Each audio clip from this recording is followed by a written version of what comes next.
بسم اللہ الرحمن الرحیم۔ السلام علیکم، نور اللہ آپ کی خدمت میں حاضر ہے۔ پی ٹی آئی کے لوگوں کو مزید سزائیں، کیا انگلینڈ اور امریکہ سے انہیں واپس لانا آسان ہو جائے گا؟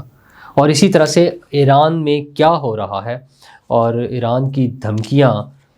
امریکہ کی مداخلت اور ہاتھ توڑنے کے بیانات، ان کا نتیجہ کیا نکلے گا؟ لیکن ان سب سے پہلے آپ کو بتاؤں کہ 5 بڑے پاکستان کے مسائل حل کریں گے، لیکن کیا سیم پیج ختم ہو گیا ہے، پھٹ گیا ہے؟ اب معاملات وہ جو اکٹھے چلنے والے تھے اس سے آگے نکل گئے ہیں۔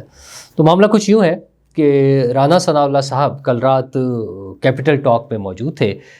حامد میر کے ساتھ، اور رانا ثناء اللہ ظاہر سیاسی مشیر بھی ہیں، پرانے سیاسی کارکن بھی ہیں، نون لیگ کے اہم رہنما بھی ہیں، نواز شریف صاحب اور شہباز شریف صاحب دونوں کے قریب سمجھے جاتے ہیں۔ انہوں نے باقی تمام باتوں کے ساتھ ساتھ اس بات کا ذکر کیا کہ پاکستان کے مسائل کا حل تبھی نکلے گا جب 5 بڑے اکٹھے بیٹھیں گے۔ اچھا، اس سے پہلے انہوں نے پی ٹی آئی کے حوالے سے کچھ بڑی اہم باتیں کی، اور اس میں یہ تھا کہ وہ وہ جو سوشل میڈیا اکاؤنٹس جو فوج کے خلاف اور فوج کے سربراہان کے خلاف بات کرتے ہیں، پروپیگنڈا کر رہے ہیں، ان سے پی ٹی آئی کو لا تعلقی کا اعلان کرنا چاہیے، اپنے معاملات تھوڑے سے بہتر کرنے چاہیے۔ اور 8 فروری کا جو انہوں نے ایک احتجاج کا پلان دیا ہوا ہے، پہیہ جام کی ہڑتال دی ہے، اس کے بارے میں ان کا خیال تھا کہ یہ بالکل ناکام ہوگی، 100% ان کو یقین ہے کہ یہ ناکام ہو جائے گی، لیکن پی ٹی آئی کو اس سے پیچھے ہٹ جانا چاہیے، یہ کال واپس لے لینی چاہیے، اور 5 بڑے بیٹھیں تو مسائل حل ہو سکتے ہیں۔ وہ 5 بڑے جب حامد میر نے پوچھا تو انہوں نے گنوائے، ان کا 2 تو میرے اپنے لیڈر یعنی رانا ثناء اللہ صاحب کے لیڈر نواز شریف صاحب اور وزیر اعظم پاکستان شہباز شریف صاحب ہیں، اور تیسرے بڑے جو ہیں وہ صدر آصف زرداری ہیں، چوتھے بڑے انہوں نے عمران خان کو ڈکلیئر کیا، اور 5ویں بڑے کا انہوں نے کہا نام لینے کی ضرورت نہیں ہے، وہ شخصیت جو ہے، یعنی ان کا اشارہ آرمی چیف کی طرف تھا، فیلڈ مارشل عاصم منیر صاحب کی طرف۔ فیلڈ مارشل عاصم منیر، صدر زرداری، نواز شریف، شہباز شریف اور عمران خان۔ اچھا، یہ بظاہر تو بات ایکویژن ایک نارمل سی بات لگ رہی ہے، لیکن مجھے یہ بات نارمل نہیں لگ رہی۔ نارمل اس لیے نہیں لگ رہی کہ ملک کے مسائل حل کرنے میں بڑوں میں عمران خان کا شمار کس طرح سے ہو سکتا ہے۔ اگر ہم ماضی کو دیکھ لیں، ماضی قریب کو، گزشتہ 2 سال کے معاملات، اور خاص طور پر 5 دسمبر 2025 کی، یعنی 1 ماہ سے بھی کم عرصہ گزرا ہے اس پریس کانفرنس کو، جس میں D G I S P R نے بڑی شعلہ بیانی کا مظاہرہ کیا، ان کا غصہ صاف نظر آ رہا تھا، جس میں انہوں نے عمران خان کو ذہنی مریض، ان کے باقی ساتھیوں کو کے لیے انہوں نے ٹرم وہ بارکنگ ڈاگز انگلش میں نہیں کیا، بلکہ انہوں نے اردو میں اس کو کہا کہ بھونکنے والے کتے، یہ لفظ استعمال کیا۔ پھر انہوں نے 1 سے زیادہ مرتبہ انہیں نیشنل سیکیورٹی رسک کہا، اور ذہنی مریض تو 1 درجن سے زیادہ مرتبہ کہا۔ تو یہ ساری باتیں کرنے کے بعد، اور اس سے پہلے والی پریس کانفرنسز اور اس پریس کانفرنس سے ایک بات بڑی واضح تھی کہ عمران خان کے لیے سسٹم میں واپسی کی گنجائش نہیں ہے، کوئی معافی نہیں، کوئی معذرت نہیں، کچھ نہیں، وہ قانون کا سامنا کرنا ہے۔ اور جب اسے بار بار سیکیورٹی رسک ڈکلیئر کر رہے ہیں، ذہنی مریض بھی کہہ رہے ہیں، تو اس کے بعد پھر گنجائش نہیں رہ جاتی کہ ان کے عمران خان کو ساتھ بٹھا کے بات کی جائے۔ تو یہ اچانک رانا ثناء اللہ کو یہ 5 بڑے جو ہیں اس میں عمران خان کو شامل کرنے کی بات کہاں سے سوچی؟ کیا یہ سلپ آف ٹنگ ہے؟ ہرگز نہیں۔ رانا ثناء اللہ اس سے پہلے بھی، اور نون لیگ کے کچھ رہنما اس سے پہلے بھی اس طرح کی بات کر رہے ہیں کہ اگر وہ معافی مانگ لیں، اگر وہ لا تعلقی، یہ جیسے اس گفتگو میں بھی انہوں نے پہلے ذکر کیا کہ ان اکاؤنٹ سے لا تعلقی کا اعلان کر دیں، کیا یہ اتنا ہی سمپل ہے کہ عمران خان صاحب یا ان کی پارٹی ان سے لا تعلقی کا اعلان کر دے، یا کوئی معافی کا اعلان، معذرت کر لیں رویے پر 9 مئی پر، تو کیا یہ معاملات سب ختم ہو جائیں گے؟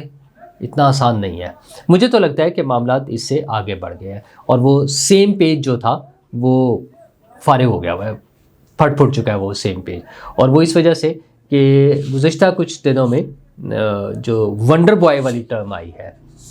سہیل وڑائی صاحب کے کالم کے بعد، کہ جس میں وہ کہہ رہے ہیں کہ ایک ونڈر بوائے کی تلاش ہے، اور اس پہ مزید جب لوگوں نے طبع آزمائی کی، اپنے خیالات کا اظہار کیا، تو اس میں باتیں اس طرح سے آ رہی ہیں کہ کچھ پی ایچ ڈیز سامنے آئیں گے، اور پی ایچ ڈی بھی انہوں نے کی ہوگی بیرون ممالک کی یونیورسٹیز سے، اور وہ لوگ اپنے اپنے شعبے میں ایکسپرٹس ہوں گے، اور وزیر اعظم بھی ایسا ہی ہوگا، اور پھر وہ لوگ مل کے اس ملک کا اقتدار سنبھالیں گے اور پاکستان مشکلات سے نکل آئے گا۔ تو ایک طرف تو وہ پیغام آ رہا تھا انڈائریکٹ، مبینہ طور پہ مختلف جگہوں سے، سورسز سے، کہ اس طرح کے کچھ معاملات سوچے جا رہے ہیں کہ پاکستان کے مسائل کا حل ونڈر بوائے کے پاس ہے، اور اس کے ساتھ کابینہ ہوگی جو پی ایچ ڈیز ہوں گے، اور اس کے مقابلے میں رانا ثناء اللہ صاحب کا بیان یہ ہے کہ نہیں، تمام مسائل کا حل تو ان 5 بڑوں کے پاس ہے، اور ان 5 بڑوں میں عمران خان بھی شامل ہے۔ تو یہ وہ کانفلکٹ نظر آ رہا ہے کہ ان 5 میں سے کوئی بھی پی ایچ ڈی نہیں ہے۔ تو یہ کاؤنٹر ہے اس بیانیے کا جو ادھر سے آیا ہے۔ اچھا، ایک خیال تو یہ بھی تھا کہ وہاں سے یہ کہا جا رہا ہے اسٹیبلشمنٹ کی طرف سے کہ پولیٹیکل پارٹیز جو ہے یا سیاسی حکومت جو ہے وہ عمران خان کے خلاف بیانیہ بنانے میں کامیاب نہیں ہوئی ہے، وہ کوئی مناسب سا لوگوں کو نیا راستہ دکھانا، نئے نعرے دینا، نئی سوچ دینا، اور اس عمران کے اس سرکل سے باہر نکالنے میں کامیاب نہیں ہو پا رہی ہے۔ اچھا، اگر وہ عمران خان کے خلاف ہے تو یہ پریشر تو مجھے نہیں سمجھ آتی ہے۔ میرے بعض دوستوں کا خیال ہے کہ پریشر یہ ہے کہ حکومت کچھ کرے،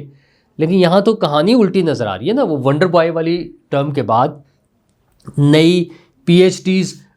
لوگوں کی حکومت کے بیانیے کے بعد تو کہانی کچھ اور نظر آ رہی ہے۔ مارچ کی تاریخیں آ رہی ہیں، خیر یہ تاریخیں کوئی نئی نہیں ہیں،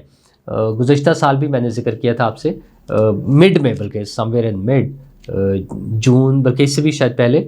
مئی میں پرابلی میں نے آپ سے ذکر کیا تھا کہ کچھ لوگ، جب وہ لوگ جو وزیر اعظم سے، آرمی چیف سے مل کر آئے تھے، بڑے بزنس مین، ان میں سے کچھ لوگوں سے ملاقات ہوئی تو ایک صاحب کہہ رہے تھے کہ بس آپ کا بھائی جو ہے وزیر بننے لگا ہے، نیا سیٹ اپ آ رہا ہے۔ یہ میں بات کر رہا ہوں گزشتہ سال 2024 میں، یعنی آج سے کوئی 7-8 ماہ پہلے کی بات ہے۔ تب بھی لوگ اس طرح کی باتیں کر رہے تھے کہ اگلے 2 ماہ میں یہ چینج ہو رہی ہے۔ اب پھر باتیں آ رہی ہیں کہ مارچ میں کوئی تبدیلی آ رہی ہے، تو مارچ میں تبدیلی آ رہی کے ساتھ پھر وہ سہیل وڑائی صاحب کا ونڈر بوائے آ گیا، پھر وہ پی ایچ ڈیز کی باتیں ہو رہی ہیں، تو دونوں طرف سے کہیں کوئی معاملات چل رہے ہیں۔ اچھا، یہ پریشر ٹیکٹکس بھی ہو سکتے ہیں۔ میرا تو ذاتی خیال یہی ہوتا ہے کہ وہ جیسے صوبوں کی بات ہوئی نا، کہ وہ کوشش یہ تھی کہ پریشر ڈالا جا رہا ہے تاکہ وہ مسئلہ حل ہو این ایف سی کا، تو اسی طرح یہاں پر جو پریشر آ رہا تھا کہ تبدیلی ہو رہی ہے، ممکن ہے کہ کوئی گورنمنٹ کو نئی گائیڈ لائنس دی جا رہی ہوں، کوئی نیا راستہ بتایا جا رہا ہو کہ اس طرح سے چلنا ہے، اور اس میں کچھ معاملات ہوتے ہیں نا کہ کوئی باتیں مانی جا رہی ہوتی ہیں، کچھ پہ ذرا پروگرس کم ہو رہی ہوتی ہے، کچھ نہیں مانی جا رہی ہوتی ہیں، تو ان ساری چیزوں کو ایک سٹریم لائن کرنے کے لیے، ملا کر چلنے کے لیے ہو رہا ہے۔ لیکن اب نظر یہ آ رہا ہے کہ دونوں طرف سے وہ کہتے ہیں نا آگ برابر کی لگی ہوئی ہے، اگر وہاں سے نئی باتیں آ رہی ہیں تو یہاں سے بھی نئی بات آ رہی ہے جو قابل قبول نہیں ہے۔ D G I S P R کی آخری جو دھواں دھار پریس کانفرنس تھی 5 دسمبر کی، پرابلی ڈیٹ میں بھی شاید مجھے یاد پڑتی ہے 5 دسمبر تھی شاید، جس میں وہ ذہنی مریض ہو سارا، اس کے بعد کوئی گنجائش نہیں نظر آ رہی۔ لیکن رانا ثناء اللہ صاحب نے ایک نیا کٹا کھول دیا ہے کہ یہ 5 بڑے ہوں گے اور ان 5 بڑوں میں عمران خان بھی ہوں گے، تو اللہ ہی خیر کرے۔ کیا اچھا، پولیٹیکل پارٹیز کے لیے کوئی مسئلہ نہیں ہوتا، ان کے لیے تو دیکھیں نا، سیاسی جماعتوں کے لیے کوئی چیز حرف آخر نہیں ہوتی، نہ کوئی مستقل دوست ہوتے ہیں، نہ کوئی مستقل دشمن ہوتے ہیں، ماضی میں بھی اس طرح کی بہت ساری چیزیں دیکھ چکے ہیں۔ ویسے تو اسٹیبلشمنٹ کے لیے بھی نہیں ہوتی، اسٹیبلشمنٹ نے کئی مرتبہ ہم نے یہ باتیں سنی، پیپلز پارٹی بے نظیر صاحبہ پہلے، پھر آصف زرداری صاحب اور نواز شریف صاحب، کہ ان کی تصویروں پر کراس لگ چکے ہیں، ان کا اس ملک میں کوئی کردار نہیں ہوگا، ختم ہو گئی ہیں ان کی پولیٹیکل لائف، ان کا پولیٹیکل کیریئر ختم ہو چکا ہوا ہے۔ پھر وہی لوگ آتے ہیں، پھر وہی حکمران بنتے ہیں، پھر انہیں اقتدار مل جاتا ہے۔ تو اس حوالے سے لیکن جو تازہ ترین صورتحال ہے اس میں عمران خان صاحب کو لے کر آنا، وہ بھی رانا ثناء اللہ صاحب کی طرف سے، بات کچھ سمجھ نہیں آ رہی، یا یوں کہ سمجھ یہ آ رہی ہے کہ بات کچھ بگڑ رہی ہے، حالات جو ہے نا وہ سب اچھا مل جل کے یوں اکٹھے ایک وہ پیج پر سارے وہ لگتا ہے ختم ہو رہا ہے۔ اور دوسری طرف ہاں، سزاؤں والا سلسلہ چل رہا ہے۔ پی ٹی آئی کے ساتھ جو سلوک ہے وہ آج تازہ ترین بھی جو ہوا ہے کہ 9 مئی کی ڈیجیٹل دہشت گردی کے حوالے سے پی ٹی آئی کے لوگوں کو سزائیں ہو گئی ہیں. پی ٹی آئی کے لوگ کہیں گے نا ان کو، ویسے تو وہ اپنے آپ کو میڈیا پرسنز بھی کہہ سکتے ہیں، سوشل میڈیا پرسنز بھی کہہ لیتے ہیں، جن میں شاہین صاحبائی صاحب بھی شامل ہیں ویسے تو، لیکن جو نام آ رہے ہیں وہ حیدر مہدی، عادل راجہ، صابر شاکر، وجاہت سعید اور معید پیرزادہ، ان لوگوں کو 2 مرتبہ عمر قید کی سزائیں ہوئی ہیں. اچھا، ان کی سگنیفیکنس، یہ پاکستان سے باہر ہے، ان کی غیر حاضری میں سزائیں ہوئی ہیں. جو دہشت گردی، انسداد دہشت گردی کی عدالتیں ہیں وہاں پر ایبسنس میں بھی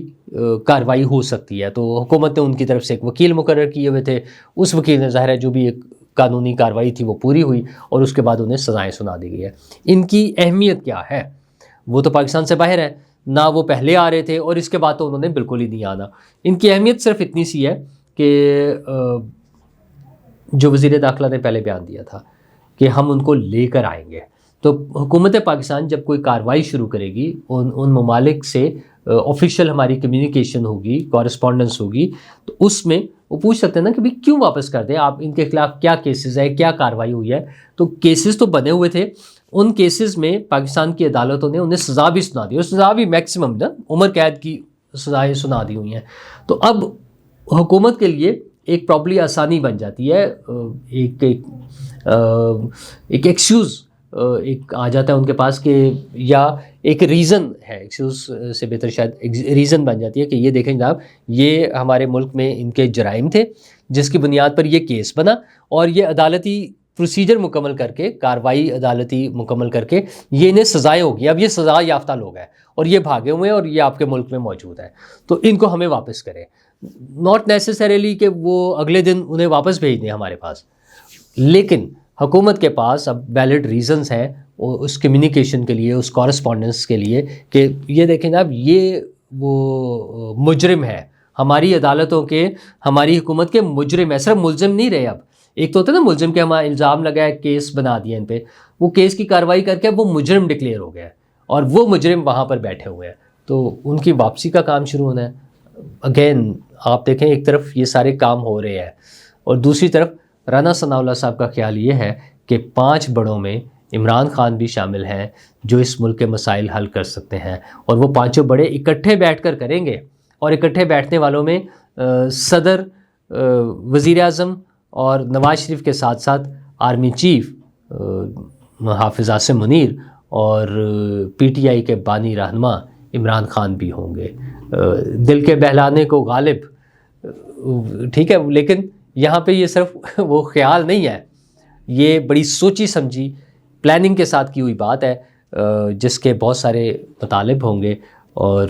جن کو پیغام دینا ہوتا ہے. اگر وہ ونڈر بوائے سے پیغام مل رہا ہے تو یہ ونڈر آئیڈیا جو ہے اس سے بھی پیغام جا رہا ہوگا، تو یہ کچھ ونڈرفل ہی نہ ہو جائے چیز. پر دوسری طرف اگر ہم عالمی اس میں دیکھیں تو تناظر میں ایران کا معاملہ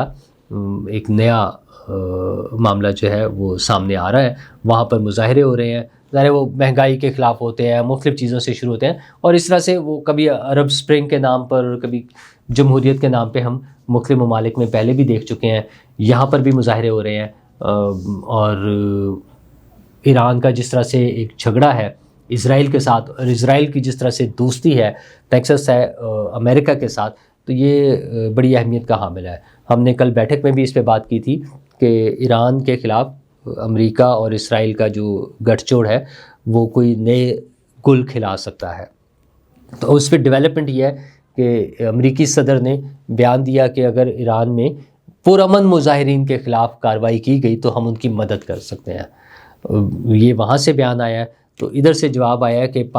ایران کے خلاف اٹھنے والے ہاتھ توڑ دیے جائیں گے. تو وہ جو ہے نا سخت بیانات دونوں طرف سے، مطلب اپنے میکس پیک پر ہیں دونوں چیزیں. تو اسی دوران میں ظاہر ہے جب اس لیول پہ باتیں چلی جاتی ہیں تو بات اس سے آگے بھی، یہ جو بیانات سے ہے اس سے آگے بھی بڑھ سکتی ہے. امریکہ اس طرح کی کارروائی دنیا میں پہلے بھی بہت مرتبہ کر چکا ہے، اگرچہ صدر ٹرمپ کا ایک سٹانس یہ تھا کہ جنگیں نہیں ہونی چاہیے اور وہ جنگوں کے خلاف ہیں، اور اس چیز کو بیس بنا کر وہ نوبل پرائز کے امیدوار بھی بنے ہوئے ہیں. پاکستان نے بھی ان کو نامینیٹ کیا ہوا ہے. لیکن کیا اس قسم کی کوئی یہ جو بیانات ہیں کیا کسی جنگی صورتحال میں بھی ہم جا سکتے ہیں؟ ہم کے مراد دنیا،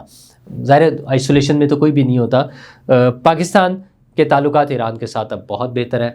ماضی میں کچھ چیزوں پہ ہمارے ظاہر کچھ ریزرویشنز تھی، کچھ اختلافات تھے، لیکن مئی میں ہونے والی جنگ انڈیا کے ساتھ جو ہم نے جیت لی بہت اچھے طریقے سے، اس کے بعد سے ہمارے معاملات ایران کے ساتھ بہت بہتر ہو رہے ہیں۔ اس میں ایران نے ہمیں بڑا سپورٹیو رول رہا،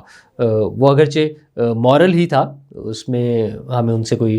فزیکل سپورٹ کی ضرورت نہیں تھی، لیکن وہ بہت زبردست سپورٹ تھی ان کی طرف سے۔ اس کے بعد جب اسرائیل کے ساتھ معاملات خراب ہوئے ایران کے، تو پاکستان کی طرف سے اسی طرح سے سپورٹ تھی۔ اب امریکہ براہ راست بیچ میں آ رہا ہے، تو خدا نہ خواستہ کسی بھی جنگ کی صورت میں جنگیں جو ہے وہ تباہی لاتی ہیں۔ ہاں، جب کسی پر جنگ تھوپ دی جاتی ہے تو پھر اس کا جواب دینا ہوتا ہے، پھر پوری طاقت سے لڑنی ہوتی ہے، جیسے کہ پاکستان نے کیا۔ انڈیا نے ہم پہ جنگ مسلط کرنے کی کوشش کی، ہم پر حملہ کیا، اور پھر پاکستان کی افواج نے جو منہ توڑ جواب دیا، وہ اس کی گونج پوری دنیا میں سنائی دی، اور پوری دنیا نے دیکھا، اور پوری دنیا معترف ہے کہ پاکستان وہ جنگ جیت چکا ہے، اور ان کے رافیل گرانے کی بات وہ پوری دنیا میں گونجتی ہے، وہ نظر آ رہا ہے۔ اسی طرح کسی بھی ملک پہ جب جنگ تھوپ دی جاتی ہے تو اس کے پاس یہ رائٹ ہوتا ہے کہ اپنے ڈیفنس کے لیے بھرپور طریقے سے لڑے، لیکن جنگیں تباہی ہوتی ہیں۔ ٹرمپ کا تو کہنا تھا کہ وہ جنگوں کے خلاف ہے، تو لیٹس ہوپ کہ جنگوں کی طرف نہ آ جائے۔ ہاں، جو مظاہرے ہو رہے ہیں اس کو، کسی بھی ملک میں ہونے والی چیزوں کو، اس طرح کے معاملات جو ہیں ان حکومتوں نے ڈیل کرنا ہوتا ہے، اور وقتی طور پر تو طاقت سے بھی روکا جا سکتا ہے، لیکن لانگ ٹرم کے لیے لوگوں کو سہولتیں دینی ہوتی ہیں۔ وہ کسی بھی ملک کے عوام ہوں، ان کے لیے کام کرنا، ان کی سیٹسفیکشن کے لیے، ان کی سہولتوں کے لیے، وہ ان حکومتوں کی ذمہ داری ہوتی ہے۔ تو مجھے امید ہے کہ ایران بھی اپنی ذمہ داریاں پوری کرے گا، اور باقی دنیا بھی انہیں جنگ سے بچانے کے لیے، امریکہ کی طرف سے جو تھریٹ ہے اس سے بچانے کے لیے پوری دنیا بھی اپنا رول پلے کرے گی۔ شکریہ۔